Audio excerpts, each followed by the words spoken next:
Hey folks, big idea in this section is correlation does not imply causation. Just because things are related does not mean that one is causing the other.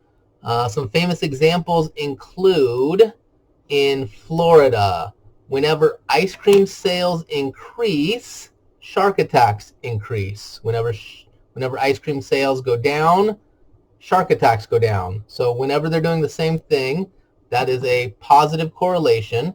It's a very strong positive correlation. But try and figure out what's really going on. Why is it that when ice cream sales increase, shark attacks increase? Maybe pause, try and figure out why. Um, okay, you didn't pause, that's fine. So hopefully what you're saying is, oh, well what's really happening is, and this is called a lurking variable, sort of the variable that's actually controlling what's happening. The lurking variable in that situation is warm weather. When the weather's warm, more people buy ice cream. When the weather's warm, more people go swimming and get bit by sharks. And when the weather's not warm, less ice cream sales, less people swimming, less shark attacks. Oh, okay. If you didn't notice that lurking variable, you might think there's some sort of weird connection. So you might say to yourself, I wonder if all the glucose in people's blood is making them tastier to sharks and sharks are eating them up. Or is it that people are getting eaten up by sharks and people are so sad they go to ice cream as comfort food? None of that. There's a lurking variable, warm weather. Okay, so there's been some famous things going on in history. One of them, using ice cream again, is polio. So the polio virus, same thing. It kept happening in summer, and kids were eating lots of ice cream in summer, and so they thought something weird might have been going on with the dairy product. Turns out it's just a virus, but again, correlation does not imply causation. Just because kids were getting polio in the summer and kids were eating a lot of ice cream in the summer did not mean that those two were related. Another one, here's a fun one. I'll try and draw a picture.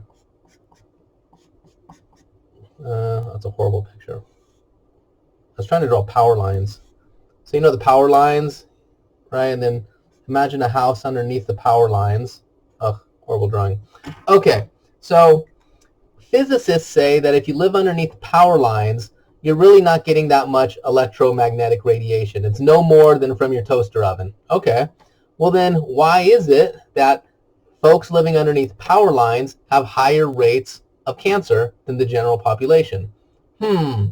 Now, I know correlation does not imply causation. Let's try and think of the lurking variable. So let's assume something weird is going on and that there is a lurking variable. Why is it that folks who live underneath power lines have higher rates of cancer than the general population?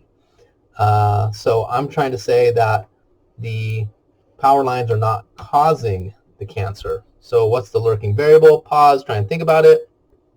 Wait. Okay, you didn't pause. Fair enough. So how many mansions are underneath power lines? Not too many. So the real estate value below power lines is lower, so it's a socioeconomic situation. So lower socioeconomic class living underneath power lines. Lower socioeconomic class has higher rates of drinking and smoking, which has higher rates of cancer. Aha.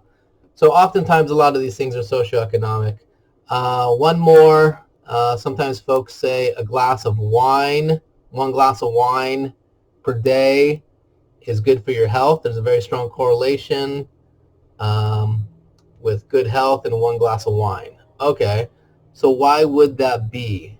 Why would that be? Why is there a correlation between one glass of wine per day and good health? Ponder. Again, socioeconomic. Who has one glass of wine with a meal or at the end of the day? Probably a wealthy person. Lower socioeconomic classes probably not going to have one glass of wine. They'll probably have more drinks than that or no drinks than that.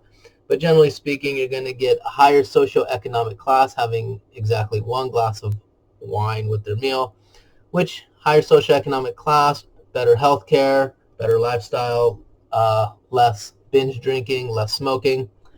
Aha! So correlation does not imply causation. However, sometimes there are correlations and one thing's causing the other. So back in the day, the tobacco company was claiming this. There was a very strong correlation between smoking and lung cancer. And they said, hey, correlation does not imply causation. And you're like, yeah, but...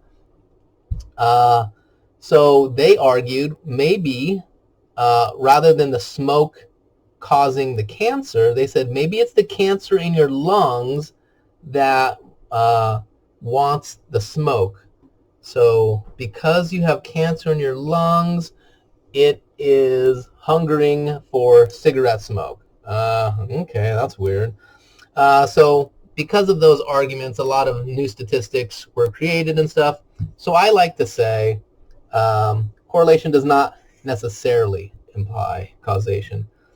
So some things are correlated, and sometimes one thing does imply the other thing.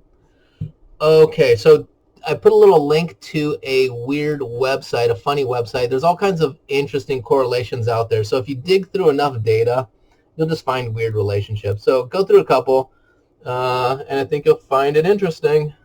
Okie doke.